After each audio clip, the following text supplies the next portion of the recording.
Corona संकट के बीच लाए गए कृषि संबंधी केंद्र सरकार के अध्यादेशों के खिलाफ किसान एकजुट हो रहे हैं।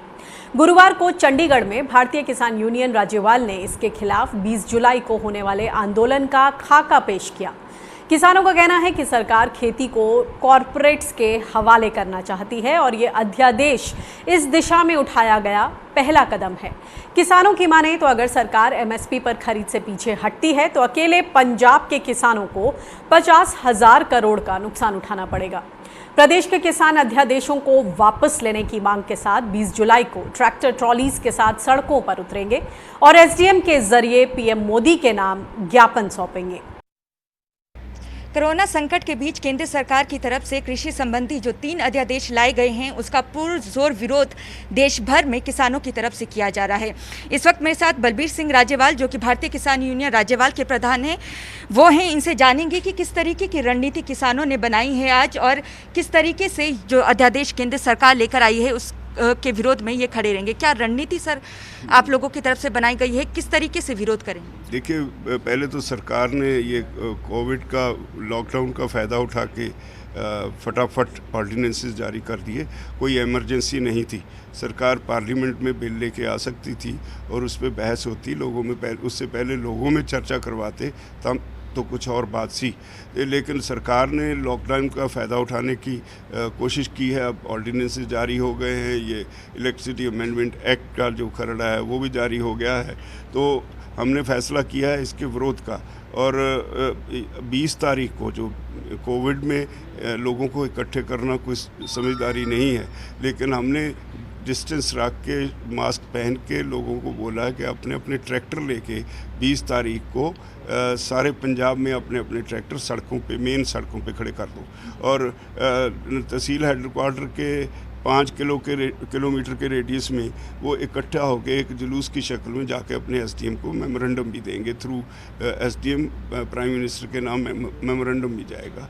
है ये कि जो ऑर्डिनेंसेस जारी किए हैं, एक्चुअली भारत सरकार भागना चाहती है गेहूं और धान की खरीद से।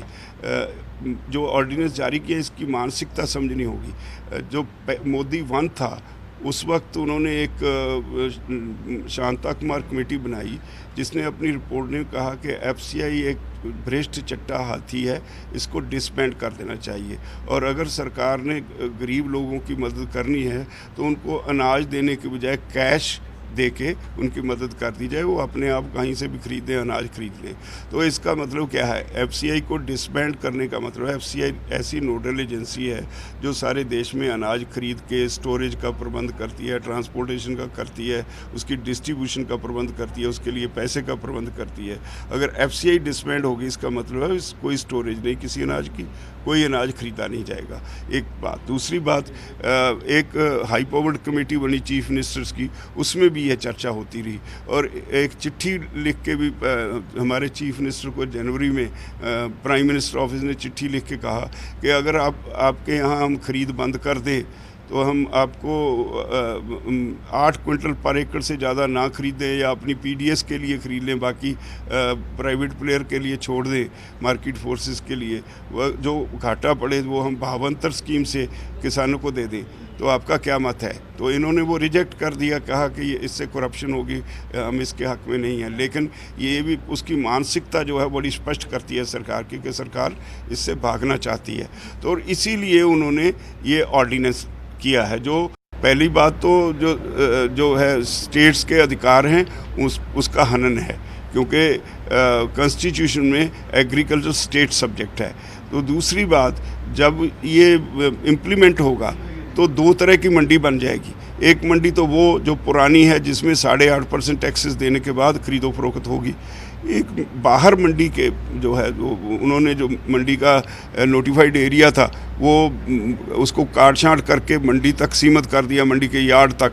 उसके बाहर बैठा जो कॉरपोरेट है वो जब खरीदेगा, वो कॉरपोरेट्स का एक खासा है, वो आते हैं तो पहले अपने कंपटीटर को मारते हैं। वो खरीदेंगे 2% टैक्स ऑफ जो उनको बचत है वो कह देंगे 8.5% से 2% 40 रुपये में किसान को कैश दे देता हूँ ज़्यादा, आप मेरे पास अपनी फसल बेचो। वो उसके पास फसल बेचेगा तो जो अंदर बैठा है वो 6 महीने, 1 साल, 1.5 साल, 2 साल से ज़्यादा नहीं निकलेंगे, वो भाग जाएगा मंडी छोड़ के। और वो इसका कॉरपोरेट्स का मुकाबला भी नहीं कर सकता फाइनेंशियली, वो इतने स्ट्रॉन्ग लोग होते हैं। तो कैन यू इमेजिन, जो कारगिल है कंपनी, फूड ग्रेन की इंटरनेशनल लेवल पे सबसे बड़ी कंपनी है, उसका बजट भारत सरकार से 6 टाइम्स है।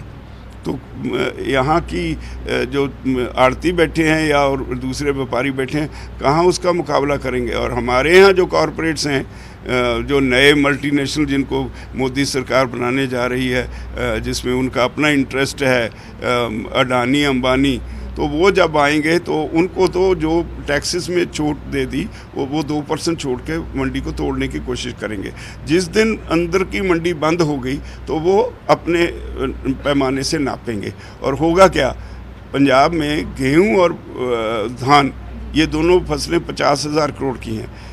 130 लाख टन गेहूं और 180 लाख टन धान की फसल का कोई ग्राहक नहीं। यूपी में इस बार 1,000 रुपये MSP के नीचे खरीद के लोगों ने यहाँ लाके किसानों के नाम पर फसल MSP पे बेच ली।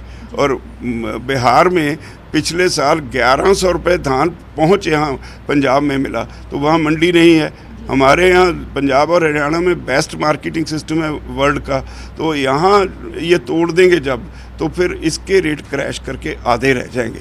जो 50,000 करोड़ का 25,000 करोड़ हमारा जाएगा, हम तो जाएंगे ही, हमारे साथ बाज़ार भी डूब जाएगा। 25,000 करोड़ बाज़ार में सर्कुलेशन में जो जाता है वो बाज़ार भी प्रभावित करेगा। और लार्ज स्केल पे अनएम्प्लॉयमेंट होगी, आड़ती बेघर हो जाएंगे, उनके साथ मुनीम हैं, उनके पल्लेदार हैं, लेबर है, उनका ट्रांसपोर्टर हैं, और इसी तरह मार्केट कमेटीज़ के एम्प्लॉइज़ हैं, मंडी बोर्ड के एम्प्लॉइज़ हैं, वो सब अनएम्प्लॉयड हो जाएंगे। तो ये धीरे धीरे कॉर्पोरेट एग्रीकल्चर की तरफ मोदी सरकार बढ़ रही है।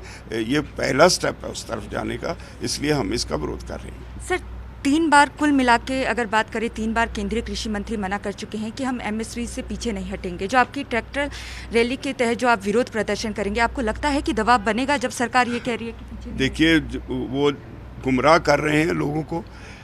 मैंने पहले कहा, MSP अगर खरीद नहीं होगी तो उस MSP का कोई मतलब नहीं। 23 फसलों की MSP तय होती है और ख़रीद होती है सिर्फ धान और गेहूं की। अभी इसके बारे में MSP तो ये कॉटन की भी होती है। 7 लाख किसानों ने महाराष्ट्र में रजिस्टर कराया अपना कॉटन बेचने के लिए, किसी से एक फुट्टी भी नहीं खरीदी गई। तो मार्केट में 1,000 से 1,200 रुपये MSP से कम रेट है। यहाँ मक्की 1,850 रुपये मक्के का रेट है, MSP है। सरकार खरीद नहीं रही, कोई सपोर्ट नहीं, तो मार्केट में 600 से 1,200 रुपये के दरमियान मक्का बिक रहा है। तो उस MSP का क्या लाभ अगर खरीद नहीं सरकार करेगी? ये तो शांता कुमार कमेटी की रिपोर्ट को और जो CSCP की बार बार दी हुई रिपोर्ट्स हैं उनको इम्प्लीमेंट करने के लिए भाग रहे हैं मार्केट से, ये तो खरीदने से भाग रहे हैं। तो फिर MSP से हमें क्या फ़ायदा होगा? सर, अकाली दल की अगर बात करें, क्योंकि सर्वदलीय जो बैठक कैप्टन सरकार की तरफ से बुलाई गई थी, उसमें देखा भी गया कि APMC एक्ट को लेकर उन्होंने कैप्टन सरकार को ही आड़े हाथों में ले लिया। आप किस तरीके से रुख देखते हैं अकाली दल का पंजाब के किसानों को लेकर? देखिए, अकाली दल को किसानों की पार्टी कहते हैं, वो एक बात। दूसरी, ये लोग हैं जो स्टेट ऑटोनॉमी की बात करते हैं। अनंतपुर साहब रेजोल्यूशन जिन्होंने किया, इस पे इन्होंने गिरफ्तारियां भी दी, मोर्चे लगाए। तो अगर ऐसी पार्टी आज एक कुर्सी के लिए ये सब कुछ कुर्बान कर देना चाहती है, तो लोग अच्छी तरह से वाच कर रहे हैं। अफसोस होता है उन पे। तो आपको लगता है कि जो कुर्सी का जो मोह है वो अभी तक छूटा नहीं है? नहीं छूटा। मैं डिटेल में उनसे बात करके कह चुका हूँ कि ये आपको लोग इसकी सज़ा देंगे, आप किसानों के साथ खड़े हो। लेकिन वो नहीं, वो वकालत कर रहे हैं, उल्टा अपनी फेस सेविंग के लिए उल्टा सीधा बोल रहे हैं। सर, 20 जुलाई के बाद की रणनीति भी कोई तय की है आप लोगों ने? क्योंकि केंद्रीय मंत्री हरसिमरत कौर बादल की बात करें तो वो भटिंडा में रहती हैं। इस तरीके का कुछ आयोजन है कि उनके घर का घेराव करें? नहीं, हरसिमरत कौर बादल ने कुछ करना होता तो पहले वो छोड़ के आ गई होती हमारे साथ, या वहाँ उन्होंने अगर इतना प्रेशर क्रिएट ही कर देते, अकाली दल कह देता हम निकलने वाले हैं आपके अलायंस से, तो मोदी सरकार की हिम्मत नहीं। सबसे पुराना अलायंस पार्टनर है, अगर ये ऐसी धमकी दे देते तो ये ऑर्डिनेंसेस जारी नहीं होते। तो ऑर्डिनेंसेस जारी हुए हैं तो उसमें इनकी कंसेंट है, और वो she was part of the cabinet. वहाँ जब तय हुआ तो कैबिनेट ने डिसाइड किया, कैबिनेट में हरसिमरत कौर बादल मेंबर है कैबिनेट की, तो वो इस जिम्मेदारी से नहीं भाग सकती। तो आगे 20 जुलाई के बाद सोचा है सर कुछ? नहीं, उससे मिलने का नहीं, रणनीति हमने आज अपील की है सारी जो किसान ऑर्गेनाइजेशंस और पॉलिटिकल पार्टीज हैं कि आओ 20 को हमारे साथ सारे आओ। जिन किसान जथेबंदियों ने, कुछ 10 किसान जथेबंदियों ने 27 तारीख का एक प्रोग्राम तय किया है, हमने उनको अपील की है कि आप 20 तारीख को आओ, हमें कोई आपत्ति नहीं, हम आपके साथ 27 को भी आ सकते हैं। और उसके बाद क्योंकि अपने अपने प्रोग्राम जो पहले तय किए हैं इनको एक बार कर लें तो फिर इकट्ठे होकर और बड़ा प्रोग्राम करेंगे। धन्यवाद सर। ये थे बलबीर सिंह राजेवाल, भारतीय किसान यूनियन राज्यवाल के प्रधान। साफ तौर से कहना है इनका कि मोदी सरकार जो कोऑपरेटिव एग्रीकल्चर है उसकी तरफ उन्होंने कदम बढ़ा दिया है, और साथ ही इनका कहना है कि अकाली दल की रजाबंदी के बिना जो केंद्र सरकार है ये कृषि संबंधी आदेश नहीं लेकर आई है, जिसके चलते इन लोगों ने ये फैसला लिया है कि 20 जुलाई के साथ साथ 27 जुलाई को भी पूरे पंजाब में प्रदर्शन केंद्र सरकार के खिलाफ किया जाएगा। कैमरामैन शहद के साथ स्वराज एक्सप्रेस के लिए चंडीगढ़ से ईशा ठाकुर।